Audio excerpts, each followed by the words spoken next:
Hello guys, आप लोगों का स्वागत है मेकेजी क्लासेस में, जहां पर हमारा उद्देश्य है आपकी कामयाबी किसी भी कीमत पर। तो जैसे कि आप लोगों को जानकारी है कि मैं आपको यहां पर यूपी कांस्टेबल का प्रैक्टिस सेट करा रहा हूं मॉर्निंग में। और ये आज हम लोगों की प्रैक्टिस सेट नंबर 7 की क्लास रहने वाली है। सबसे पहले हम प्रैक्टिस सेट 6 करा चुके हैं मैथ्स के, और इसमें हम आपको मेन वही क्वेश्चन करा रहे हैं जो आपके यूपी कांस्टेबल के अंदर आएंगे। ठीक है, तो आज की क्लास को शुरू करते हैं। और जैसे कि आप लोग को दिख भी रहा है, ठीक, आज जो है मैं आपके लिए डायरेक्ट पीडीएफ लेके आया हूँ, और इसी तरह की पीडीएफ मैं अपने टेलीग्राम चैनल मेकी जी क्लासेस पर डाल देता हूँ। जब क्लास एंड हो जाती है तो उसके बाद यही पीडीएफ मैं अपने टेलीग्राम चैनल मेकी जी क्लासेस पर भी अपलोड कर देता हूँ।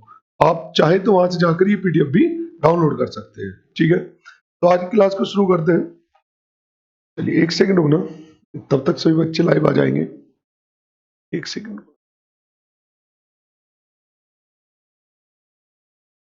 ठीक है। चलिए तो गुरु, करते हैं शुरू आज की क्लास। पहला क्वेश्चन, अच्छी बताओ, दिख तो सही रहा होगा ना? थोड़ा सा और बड़ा कर लेते हैं, चलो अब तो ठीक ही दिख रहा होगा। देखिए, उसने कहा है पी का वह न्यूनतम मान ज्ञात कीजिए ताकि वह संख्या 8 से विभाजित हो जाए। देखो, 8 से विभाजित होने का रूल ये है, 8 से विभाजित होने का रूल ये है, हाँ, 8 से विभाजित होने का रूल ये है, लास्ट 3 अंकों से बनी संख्या, ठीक, अंतिम 3 अंकों से बनी संख्या 8 से कट जानी चाहिए। यदि कट गई तो वो संख्या आपकी, मतलब अगर 8 से कट गई तो वो संख्या पूरी की पूरी 8 से कट जाएगी। तो उसने कहा आपको पी की ऐसी वैल्यू चाहिए ताकि संख्या 8 से पूरी पूरी डिवाइड हो जाए। क्लियर है? चलिए देखो, तो उसके लिए एक काम करते हैं, पहले से 8 से लास्ट 3 8 से डिवाइड हो जाए, इसके लिए क्या क्या रख सकते हैं। अगर मैं जीरो रखता हूँ, जीरो, तो 48 पे कट जाएगा, बिल्कुल जीरो हो सकता है। ठीक, उसके बाद बस जीरो ही आ गया आपका आंसर, न्यूनतम मान पूछा है तो जीरो आ गया। ठीक, दूसरी बात, और क्या क्या रख के यहाँ पर काम चल सकता है। देखो, जो ये वाली नंबर होता है ना, ये दो दो गैप पे चलता है, जैसे जीरो पे पॉसिबल है, फिर दो का गैप 2 पर, 4 पर, 6 पर, 8 पर, इन सब पर ये 8 के लिए नियम को फॉलो करेगा। लेकिन उसने मेंशन किया है इसमें न्यूनतम मान, क्या मेंशन किया है? न्यूनतम मान। तो फिर न्यूनतम मान के लिए सबसे छोटा मान ऑलरेडी जीरो हम लोगों के पास आ चुका है। ठीक है, नेक्स्ट, यदि दो संख्याओं ए और बी का एलसीएम 60 है और उनका एचसीएफ 15 है, उनका मध्यानुपाती। देखो, उसने कहा है दो संख्याओं का एलसीएम, हमारे पास एक फॉर्मूला है। ठीक, फॉर्मूला यह है, दो संख्याओं की गुना बराबर होता है एलसीएम गुना एचसीएफ। दो संख्याओं की गुना बराबर होता है एलसीएम गुना एचसीएफ। और मध्यानुपाती का फॉर्मूला होता है रूट एसी। मध्यानुपाती का फॉर्मूला क्या होता है? Root AC.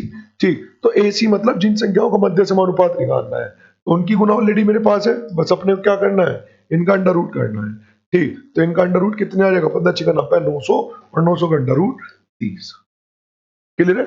सेकंडों का खेल है, बस आपके कॉन्सेप्ट अच्छे से क्लियर होने चाहिए। ठीक, चलिए, उसने कहा 56 का 4800 माइनस 9 की पावर 3 गुना 8, और ये हो गया तुम्हारा 61। अब देखो, जैसे मान लीजिए 65 से 61 है, मुझे इसका अंडर रूट निकालना है, तो आपको देखना है कि लास्ट में जो ये 61 है ना, ये 61, ठीक, लास्ट में एक सेकंड गुना,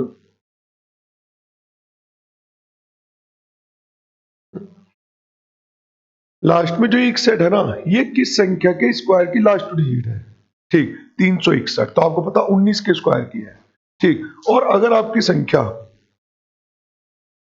5625 से लेकर 10,000 के बीच में है, ठीक, जैसे कि ये है, तो उसके लिए फिर हम करते हैं, उसके लिए क्या करते हैं हम, उसके लिए करते हैं 10,000 माइनस की वो संख्या जिसके स्क्वायर की लास्ट टू डिजिट क्या है?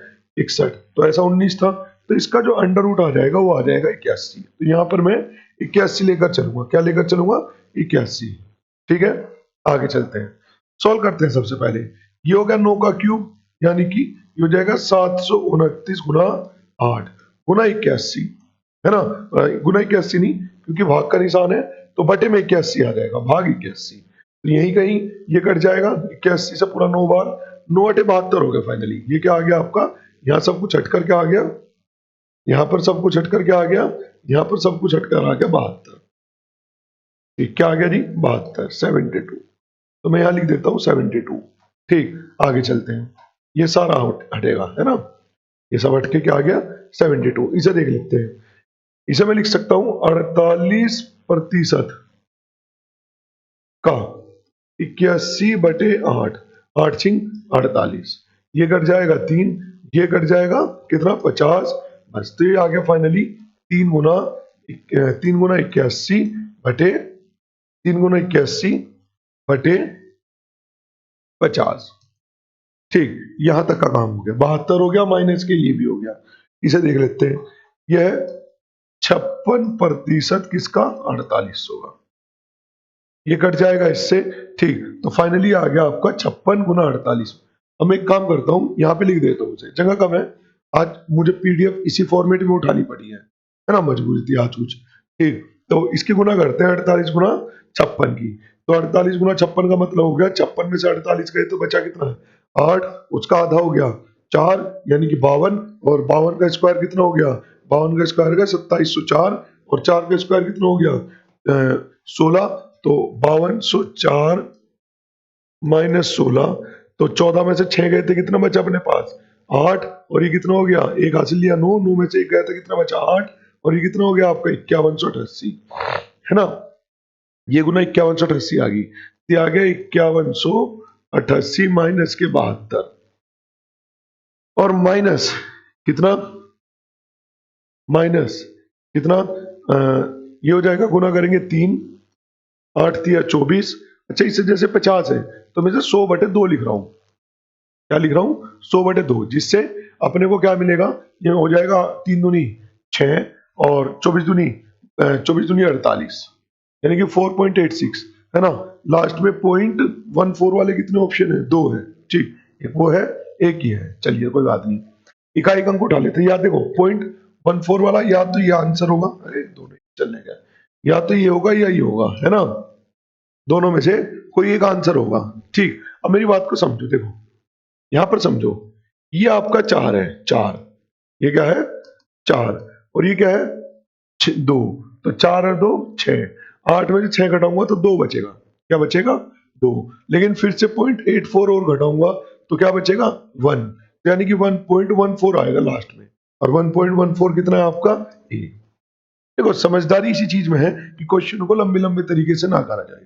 ठीक, सारे क्वेश्चन आपके पेपर पे, क्योंकि एक तो आपको अलग से पेपर नहीं मिलता, सबसे पहली समस्या, जिससे आप ज्यादा टाइम नहीं दे सकते एक क्वेश्चन को, या ज्यादा नहीं लिख सकते, तो इसी तरीके से आपको कुछ तुगड़म करना पड़ेगा। दूसरी बात, आपका जो पेपर आता है ना 2 पार्ट में आता है, एक तरफ हिंदी, एक तरफ इंग्लिश।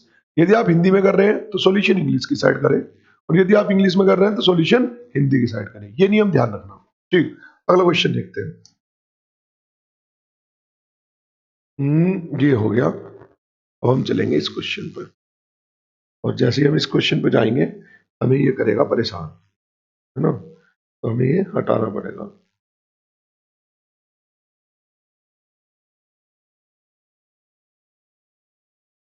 ये हटा देते हैं सारा कुछ।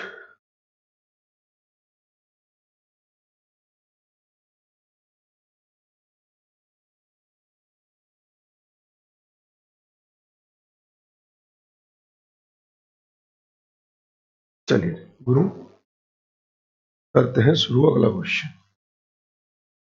ये हो गया साफ, ये हमने कर लिया, इसे सबसे ऊपर लेके चलते हैं। देखिए जी,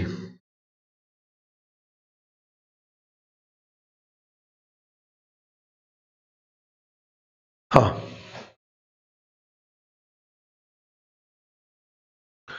एक भिन्न का हर उसके अंश से 2 गुना है। उसने कहा एक भिन्न का हर जो है, हर होता है जो ऊपर लिखा था अंश बटे हर, उसके हर से एक भिन्न का अंश उसके अंश से, एक भिन्न का हर उसके अंश के 2 गुने से, अंश के 2 गुने से 4 अधिक है। जब अंश में 3 जोड़ दिया जाता है और हर से 3 घटा दिया जाता है, तो भिन्न 2/3 प्राप्त हो जाती है। मूल भिन्न का हर और अंश के बीच का अंतर ज्ञात कीजिए। मूल भिन्न का कैलकुलेट कर लेते हैं एक बार, है ना, 3 की इधर गुना करूंगा तो ये आ जाएगा 3x, और इसकी इधर गुना करूंगा, ये हो जाएगा 4x, 3x को इधर ले आते हैं तो ये रह गया आपका केवल x बराबर वापस, ये कितना हो गया जी 9, ये कितना हो गया जी 2, है ना, इधर क्या हो गया 2, ये 1 है, 4 में से 3 जाएंगे तो 1 बचेगा, ये कितना हो जाएगा 2, तो 9 में से 2 गए थे, कितना बचा 7, x की वैल्यू आ गई अपने पास, यानी कि भिन्न बन चुकी कितनी 7/14। अब उसने कहा है कि बीच का अंतर, इनके बीच का अंतर, हमने कहा कैलकुलेशन मिस्टेक कर दी क्या कुछ, ये हो जाएगा आपका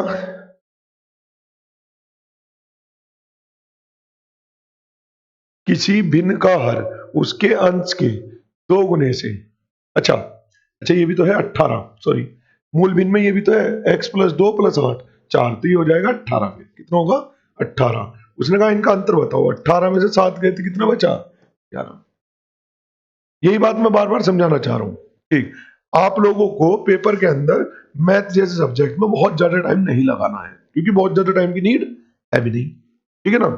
चलिए, यदि 30, 50 और 70 छात्रों की बैचों की औसत क्रम से 55, 70 और 70 है, तो सभी छात्रों का औसत अंक क्या होगा। अब एक चीज समझो, आप समझदारी का प्रमाण दे, जैसे इन 50 का औसत भी 70 है और इन 70 का औसत भी 70 है, तो आप डायरेक्ट कह दे कि सर 30 संख्याओं का औसत तो है 55 और इन 120 संख्याओं का औसत है 70, क्योंकि सेम था तो आप उन्हें एक साथ लिख सकते हैं।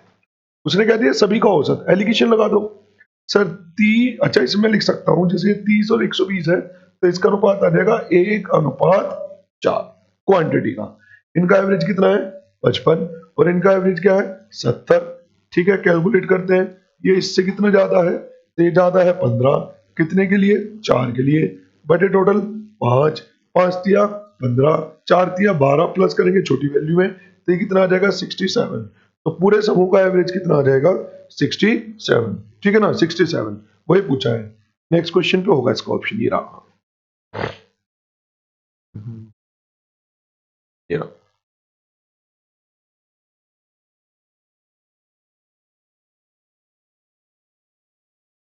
इसका जो आंसर है वो जो भाई ये रहा 67, ठीक है, अभी जो हमने निकाला था। नेक्स्ट क्वेश्चन पे चले, मैं बार बार ये कह रहा हूं कि बहुत आसान है, आपका कॉन्स्टेबल इतना भारी नहीं है गणित की तरफ से, बहुत सिंपल है, ठीक। चलिए, ए की आय का बी की आय से अनुपात 4:3 है, ए का व्यय उसकी आय का 5/12 है, देखो बी का व्यय उसकी आय का 7/15 है, ठीक, उसके व्यय का अंतर इतना, ठीक है, बहुत सिंपल है, ध्यान से समझना पड़ेगा। देखो ए की आय और बी की आय, मैं अगर यहां लिख दूं ए और बी की आय का अनुपात है 4:3 और एक का व्यय उसकी आय का, ए का व्यय उसकी आय का 5/12 है, तो ए का सब कुछ ए के बारे में, ए का आय बी के व्यय का, ए का व्यय उसकी आय का 5/12, ठीक, ए की आय उसकी, कहां पे गड़बड़ हो रही है, ए का व्यय उसकी आय का, तो ये कितना हो गया उसकी आय 4, तो 4 का 5/12 है, सीधी सी बात, तो उसका व्यय तो हो गया 5/3 सीधा, है ना, और बी का व्यय उसकी आय का 5/15 है, तो बी के लिए क्या कह दिया उसकी आय का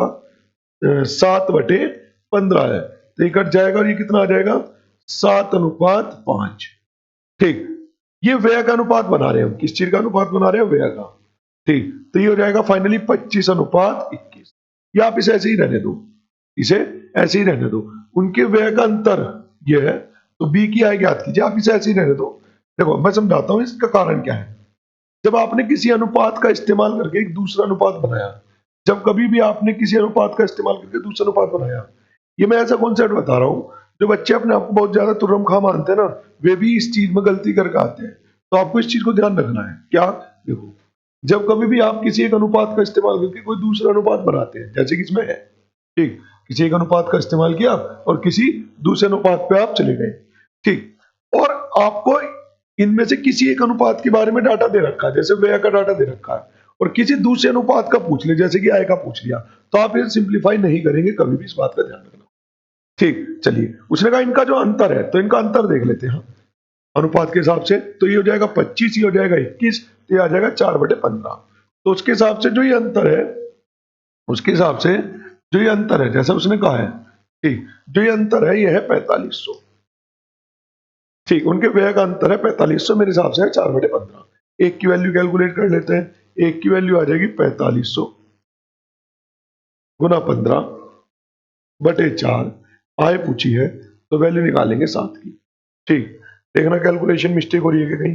5 5 25, 7 21, और उसने कहा उनके व्यय का अंतर 4500 है। कहीं पे मिस्टेक कर रहे हैं क्या? एक बार देखना, कमेंट करना जरा, कहीं पे मिस्टेक कर रहे हैं क्या, कहीं कैलकुलेशन मिस्टेक ना कर रहे हो बस, है ना। ए की आय बी की आय का अनुपात 4:3 है। ए का व्यय उसकी आय का 5/12 है। 5/12 यानी कि 5/3 लिख सकते हैं। बी का व्यय उसकी आय का 7/15 है। बी का व्यय उसकी आय का, आय अगर 3 है तो उसका 7/15, 3×5 = 7/5 ही हो गया। उनके व्यय का अंतर 4500 है। व्यय का अंतर कितना है सर आपका? 4500। और मेरे हिसाब से व्यय का अंतर हो गया 5 5 25, 7 21, 4/15, जो कि है 4500 के बराबर। एक की वैल्यू आ जाएगी 4500 गुना 15/4। उसने पूछ लिया आपसे बी की आय, और बी की आय कितनी है? तो बी की आय है 3। ठीक, उसने पूछ लिया बी की आय, तो वो पूछ रहा है आपसे 3 की वैल्यू। ठीक, लेकिन सर ये कंप्लीट कट तो रहा नहीं, पॉइंट में बनेगा। पॉइंट में ऑप्शन नहीं दिया, क्या पता है अप्रोक्सीमेशन में दिया हो, तो एक बार कैलकुलेट कर लेते हैं।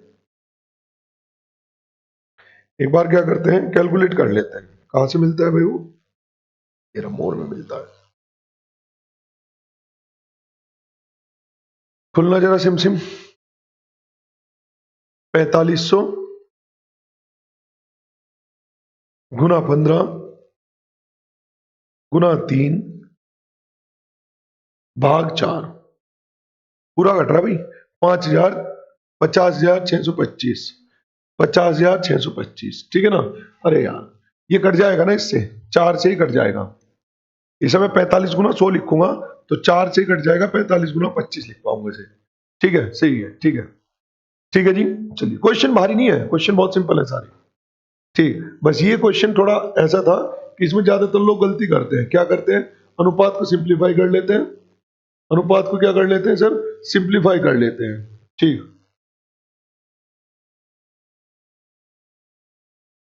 एक सेकंड रुकना, इसमें एक वो बताता है ऑप्शन मूव का।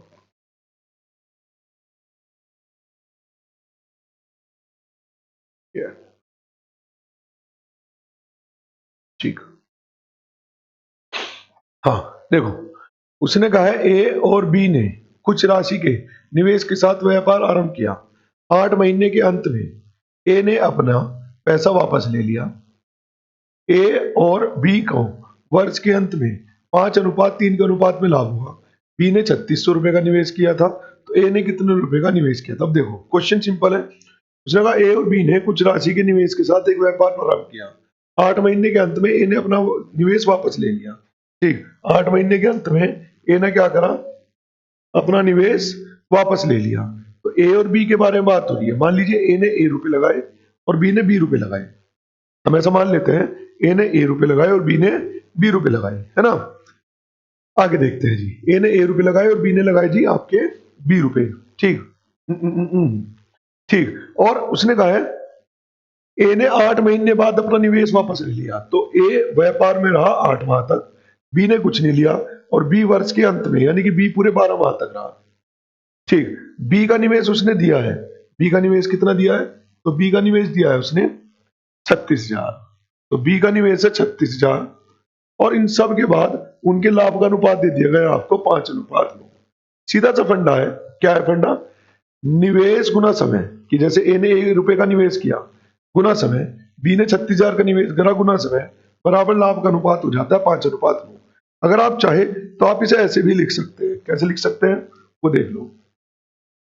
आप इसे ऐसे भी लिख सकते हैं, आप ऐसे लिख सकते हैं कि ए ने 8 माह तक निवेश किया, बटे बी का निवेश 36,000 है जैसे क्वेश्चन में बताया गया। तो 36,000 गुना कितने माह तक? पूरे 12 माह तक। बराबर कितना अनुपात है लाभ का 5:9। तो किसने कितने रुपए निवेश करे गुना कितने समय के लिए, कितने रुपए निवेश करे गुना कितने समय के लिए, बराबर लाभ का अनुपात आ जाता है आपका। ठीक, 9 चौक 36, ये हो गया क्या 4000, 4 से कट जाएगा 4 दूनी, ठीक है, और 2 से कट जाएगा कितना 6, तो फाइनली 6 दूनी 12 पंजे 60, तो ये आ जाएगा आपका कितना बैठेगा 4 हो गया ना, अच्छा ये कट गया 6000 हो गया, 6 पंजे 30, तो 30,000 इसका आंसर आ जाएगा, यानी कि ऑप्शन नंबर। क्लियर है? देखो आपको बस कैलकुलेशन इस लाइन में करना है, आंसर इस लाइन में करना है आंसर, इससे ज्यादा शॉर्ट ट्रिक कुछ नहीं हो सकते और इससे आसान मेथड नहीं कोई हो सकता, ठीक है ना, आपको बस प्रैक्टिस बनाए रखनी है। ठीक, नेक्स्ट क्वेश्चन नंबर 46 देख लेते हैं सर।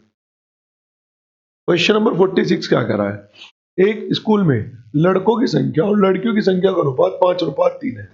एक स्कूल में लड़कों की संख्या और लड़कियों की संख्या का अनुपात 5:2 है। ठीक, यदि परीक्षा में 87% लड़के, यदि परीक्षा में 87% लड़के और 80% लड़कियां पास हुई, ठीक, तो वार्षिक परीक्षा में अनुत्तीर्ण होने वाले विद्यार्थियों का प्रतिशत, सिंपल है, आप इसमें एलिगेशन लगाओ, इनकी क्वांटिटी का अनुपात हो गया 5:2, और एलिगेशन लगाकर मैं निकाल लेता हूं कि सर कितने वहां पर पास हुए। ठीक, ये इससे कितना ज्यादा है, तो आप कहेंगे सर ये इससे 7 ज्यादा है, कितने के लिए 5 के लिए, बटे 5 इस पूरे का टोटल 5 और 2 7, तो यानी कि हमें प्लस कर देना है 5 छोटी वैल्यू में, तो छोटी वैल्यू 80 थी, तो 85% लोग क्या है, 85% लोग वहां पास हुए।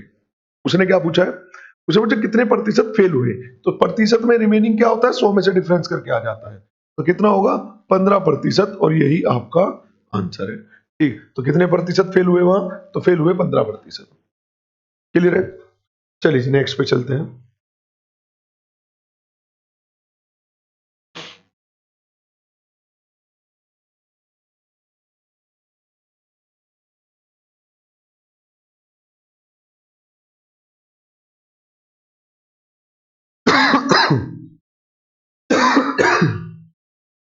चलिए क्वेश्चन नंबर 47, स्वास्तिक ने 75,000 रुपए में एक लैपटॉप खरीदा और उसे 10% की हानि पर अंजू को बेच दिया। अंजू ने उसी लैपटॉप को 20% लाभ अर्जित करके बेच दिया। अंजू ने लैपटॉप किस कीमत पर बेचा? बहुत सिंपल है, बहुत ही ज्यादा, ध्यान से देखो कैसे। सर 75,000 रुपए कोई वस्तु थी,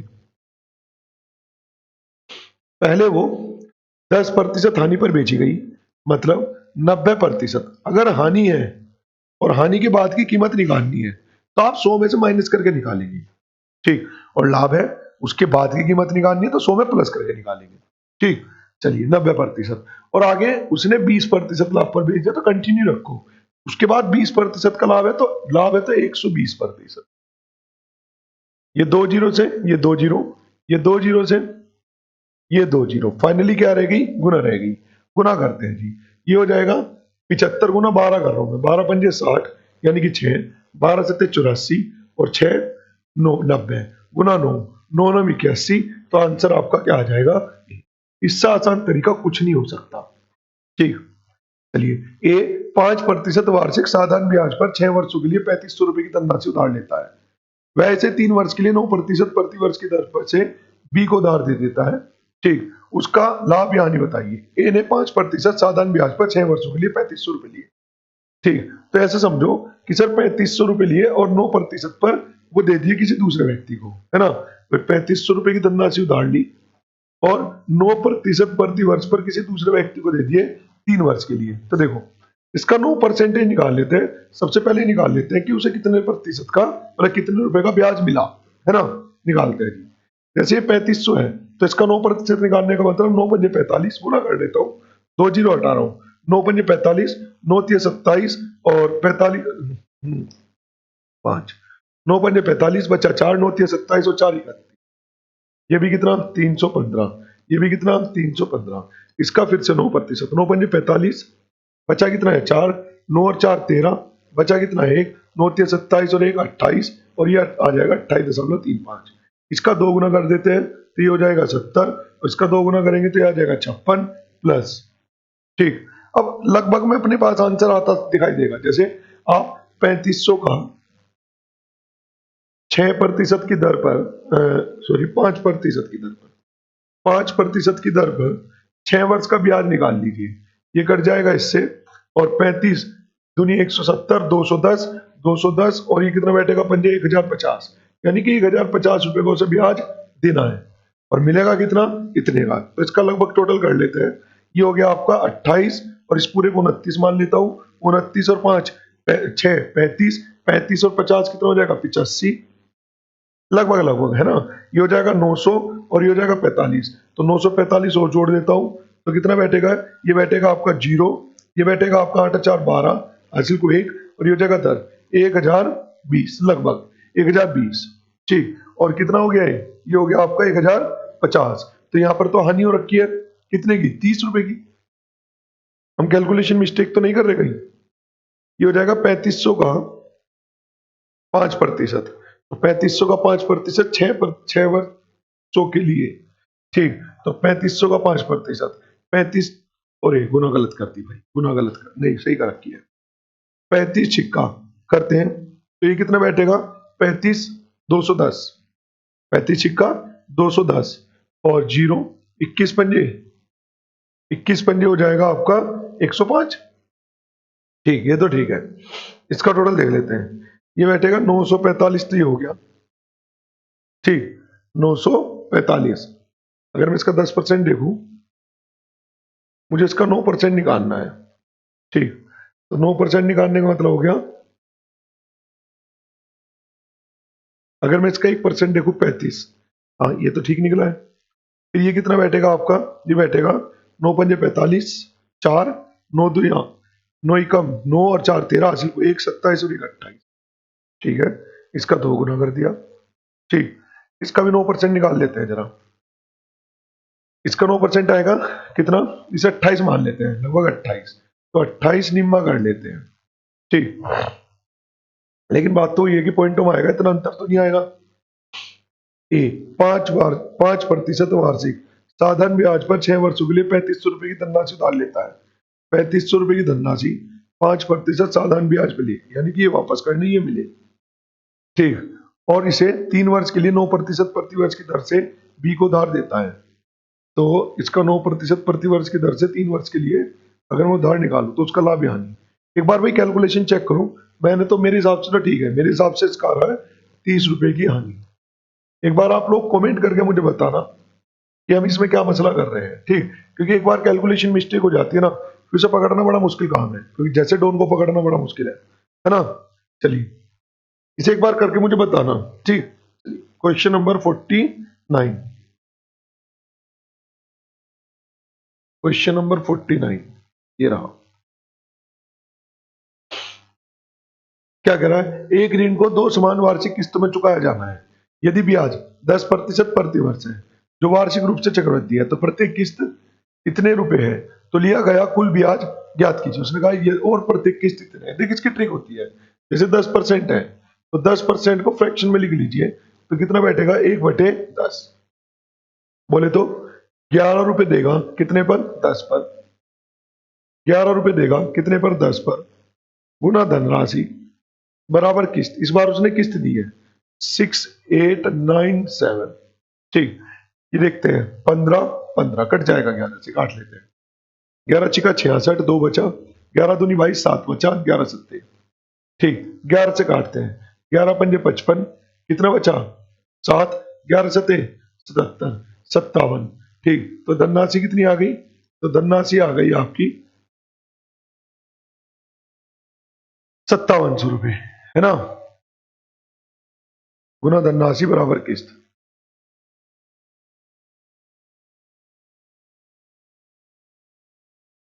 और प्रत्येक किस्त इसलिए क्या हो रहा है, आज कैलकुलेशन क्यों नहीं हो रही है हमारे से। हम्म? अच्छा हाँ, यहाँ पर 10 नहीं आएगा, यहाँ पर इनका टोटल आता है यानी कि 21।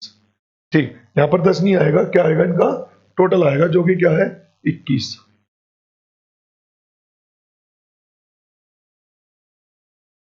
21, वही तो मैं कह रहा हूँ, क्या गड़बड़ कर रहे हैं आज हम। देखो ये आ गया 21, अब इसकी गुना कर लेते हैं एक बार, है ना, इसकी क्या कर लेते हैं, गुना कर लेते हैं। तो ये कितना बैठेगा, ये हो जाएगा आपका 21 की गुना करेंगे पहले की पहले से, 5 दूनी 10, 0 7, 7 दूनी 14, 0 5, ये गुना हो गई 7 9 1 1 गुना 0, यानी कि इतने रुपए हो गए फाइनली जो ब्याज के लिए। और दिए कितने आपने, दिया आपने 6897 गुना 2, तो कितना बैठेगा, 7 दूनी 14 हासिल को 1, 18 और 1 19, 16 और 1 17, 12 और 1 13, यानी कि इतने रुपए आपने वापस करे और इतने रुपए आपने दिए थे। तो इसका जो डिफरेंस आएगा लास्ट में 4, सब में 4 है, खेल गया एग्जामिनर, ठीक 4, 9 में से ये गया 2, 24 वाले कितने हैं, 24 वाला एक ही है, तो ये आपका आंसर है। भाई देखो, ये वो धनराशि है जो आपने उधार ली थी और ये वो धनराशि है जो आपने टोटल ब्याज के रूप में 2 किस्त के रूप में दी, तो इसका डिफरेंस ही तो आपका लाभ है, और वही तो पूछा है कि उसका लाभ कितना है। ठीक है, चलिए नेक्स्ट क्वेश्चन देखते हैं। ए एक कार्य को 12 दिन में पूरा कर सकता है और बी उसी कार्य को 18 दिन में पूरा कर सकता है। एक साथ मिलकर एक साथ कार्य करना शुरू करते हैं, ठीक, लेकिन ए केवल, तो लिख लेते हैं ए 12 में बी 18 में, अगले पे चलते हैं बस।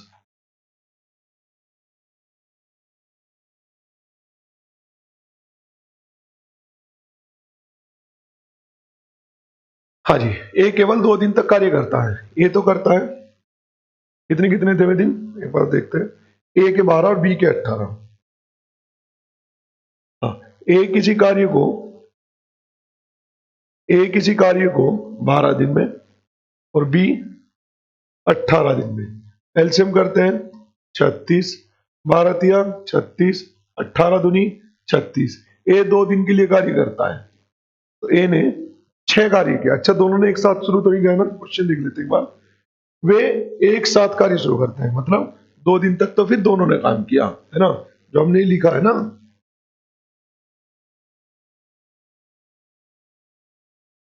जो हमने, अरे अरे अरे कहा जा रहे कहा जा रहे कहा जा रहे, ठीक, जो हमने ये लिखा है, तो यहाँ पर 5 काम किया इन्होंने एक दिन में, 2 दिन तक दोनों ने काम किया, या दिन के 10 काम हो गया। शेष कार्य को बी कितने दिनों में पूरा करेगा, ठीक, तो शेष कार्य को बी पूरा कर रहा है, तो शेष कार्य को बी पूरा करेगा, यानी कि बी ने कितना काम करा, 26 काम तो यहाँ करेगा अकेला, और 2 दिन तक शुरू काम किया, तो 4 काम उसने शुरू में किया, तो कितना हो गया 30, और बाकी 6 काम किया है इसने। तो इनके बीच में जो मजदूरी का अनुपात है वो 5:1 के अनुपात में, भाई जिस अनुपात में ये कार्य करेंगे उसी अनुपात में इनके बीच में धनराशि का वितरण होगा, सीधा सा नियम ये है, ठीक। तो 5:1 के अनुपात में होगा। टोटल कितने रुपए हैं, 2400, जिसके हमें कितने टुकड़े करने हैं, 6, एक की वैल्यू कितनी आ गई, 400। उसे पूछा बी का हिस्सा, तो बी का हिस्सा कितना है, 1, और एक की वैल्यू कितनी आ जाएगी, 400 बी का। अच्छा, पहले बी था, बी अनुपात ए है, तो कितना आ जाएगा 5, और 5 की वैल्यू कितनी हो जाएगी, 2000, यानी कि डी। अगले क्वेश्चन, एक बस पहले 1.5 घंटे के लिए 100 किलोमीटर, पहले आधे घंटे के लिए 100 किलोमीटर प्रति घंटे गति चलती है, बाद में 80 किलोमीटर प्रति घंटे गति चलती है। 290 किलोमीटर की दूरी तय करने के लिए उसे कितना समय लगेगा। देखो, अगर आधे घंटे तक 100 की गति से गए तो 50 तो यहाँ चल चुका, 290 था, तो 290 में से 50 चल चुका, तो कितना बचा, 40, और आगे कितनी गति चल रहा, 80 गति से, तो 3 घंटे ये लग गए, तो 3 घंटे ये, आधा घंटा यहाँ, तो टोटल 3.5 घंटे से आपका आंसर। ठीक है, नेक्स्ट क्वेश्चन देखते हैं सर।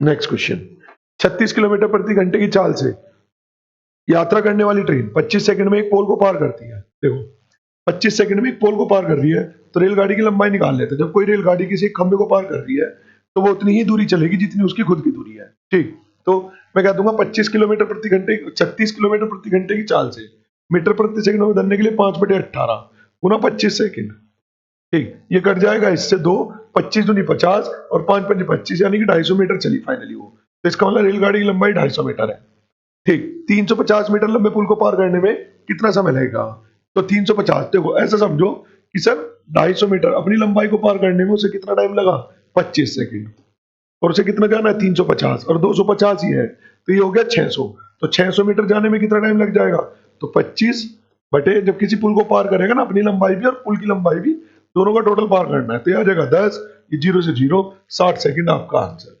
ठीक है ना, अगला देखते हैं। 8 मीटर ऊंचाई और 10 मीटर तिर्यक ऊंचाई वाले लंब वृत्तीय शंकु का वक्रपृष्ठ क्षेत्रफल, उसने कह दिया जो एच है वो तो 8 मीटर है, और जो एल है वो 10 मीटर है। ऐसे समझो एक शंकु है, ठीक, जिसकी ऊंचाई कितनी है 8, जिसकी त्रिज्या ऊंचाई कितनी है 10, तो ट्रिपलेट लगा लेते हैं 3 4 5, तो ये हो जाएगी, इसकी त्रिज्या हो जाएगी 6। लंबवृत्त की पृष्ठीय क्षेत्रफल ज्ञात कीजिए। फॉर्मूला होता है पाई आर एल, पाई यानी कि 22/7, आर 6 और एल 10, है ना, तो ये आ जाएगा 60 पाई। देखते हैं ऑप्शन क्या दे रखा है, ठीक, 60 मीटर। देखो इसमें करेक्शन कर लेना, ठीक, इसमें करेक्शन कर लेना, इसमें थोड़ा सा करेक्शन है, इसमें पाई लिखना भूल गया मैं,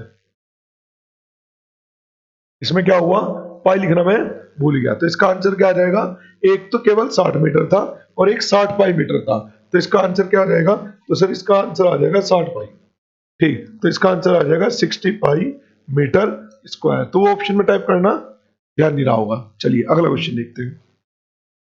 हाँ जी, क्वेश्चन नंबर 54, उसने कहा निम्नलिखित तालिका विभिन्न विषयों में 3 छात्रों के अंक दर्शाती है, सभी विषयों में अंक 100 में से दिए गए हैं, ठीक, निम्न में से किस विषय में छात्रों के कुल मिलाकर सर्वश्रेष्ठ प्रदर्शन रहा। तो एक काम कर लेते हैं, इन सबका टोटल कर लेते हैं, इसका टोटल कितना आ जाएगा,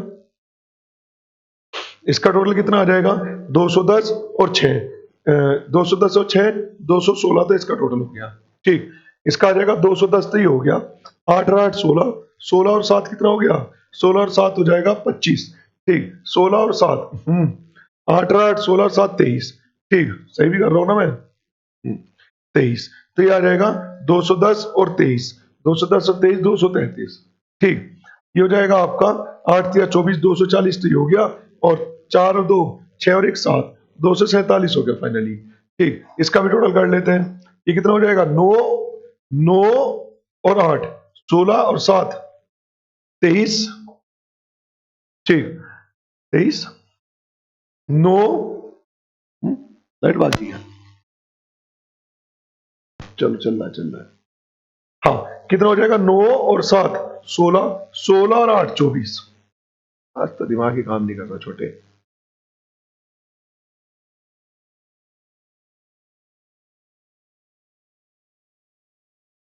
तो ये हो जाएगा 24 यानी कि 240 प्लस 8 7 15 2 17 यानी कि फाइनली 257 आ गया, ठीक, ये कितना हो जाएगा 210 210 और 8 218, और ये कितना हो जाएगा 210 और 3 213। उसने कहा सबसे अच्छा प्रदर्शन किस में रहा, तो देखो ये रहा है आपका 257 वाले में यानी कि अंग्रेजी में, ठीक, तो किस में रहा है, ऑप्शन नंबर, भाई जिसका टोटल सबसे ज्यादा उसमें प्रदर्शन सभी विद्यार्थियों को टोटल सबसे अच्छा रहा है, ठीक। चलिए नेक्स्ट क्वेश्चन देखते हैं सर।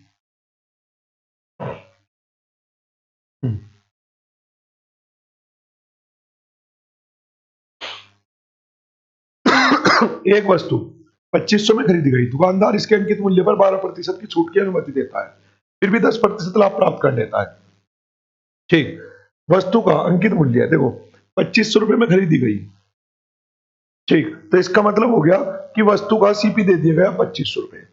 अब एक चीज समझो, इस क्वेश्चन में जब भी आपको डिस्काउंट भी दे दिया जाए लाभ भी दे दिया जाए, तो आप ऐसे करेंगे कि सर एमपी का 12% की छूट है ना, तो एमपी का 88% जो है डिस्काउंट के बाद वो बराबर है लाभ के सीपी के 110% के, 2 जीरो से 2 जीरो कट गई, ये हो गया 10, ये आ जाएगा 8, और एमपी की वैल्यू क्या आ जाएगी फाइनली, इसे भाग करेंगे तो ये बैठेगा 4 से काट लेते ना 2, 4 से काट लेते 25, 2 से काट लेते 5, है ना, तो 25 25 625 गुना 5, तो ये कितना आ जाएगा 5 अंक 30 3000, ये 125, ये तो 3125, और यही क्या आपका आंसर है, ठीक है। चलिए नेक्स्ट, 3125 ऑप्शन नंबर ए इसमें है भी, ठीक।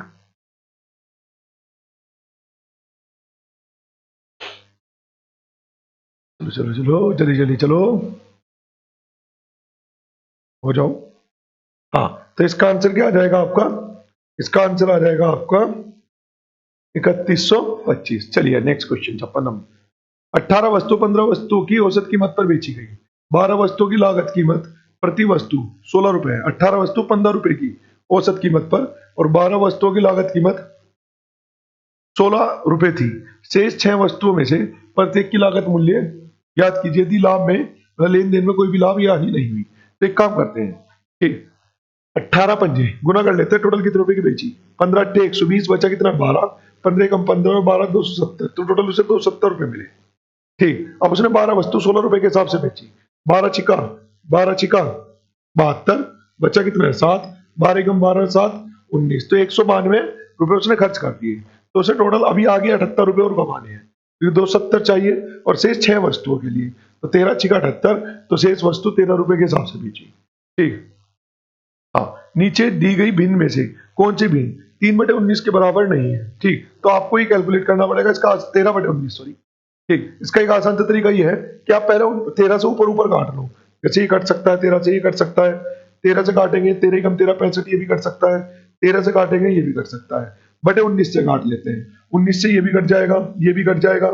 ठीक, 19 से कट जाएगा के देख लेते हैं, 19 से कम 19 और बचा कितने पास अपने 5, ये भी कट जाएगा, 19 से काटते हैं, 19 से कम 19, बचा कितना 11, ये नहीं कटेगा। ठीक, तो फाइनली उसने पूछा किसके बराबर नहीं है, कौन सी बराबर नहीं है, तो 208 बटे 304 कौन सी बराबर नहीं है। ठीक है, चलिए तो आज क्लास को करते ही पर समाप्त। आई होप कि आपको क्लास में सभी क्वेश्चन का सॉल्यूशन बहुत आसान सो ट्रिक के साथ मिल रहा होगा। आप लोग बस इन ट्रिक पर कमांड बना के रखें, इसी तरह क्वेश्चन आपके पेपर के अंदर आने वाले हैं। तो आज क्लास करते हैं यहीं पे समाप्त, लेते हैं अलविदा, तब तक के लिए जय हिंद जय भारत।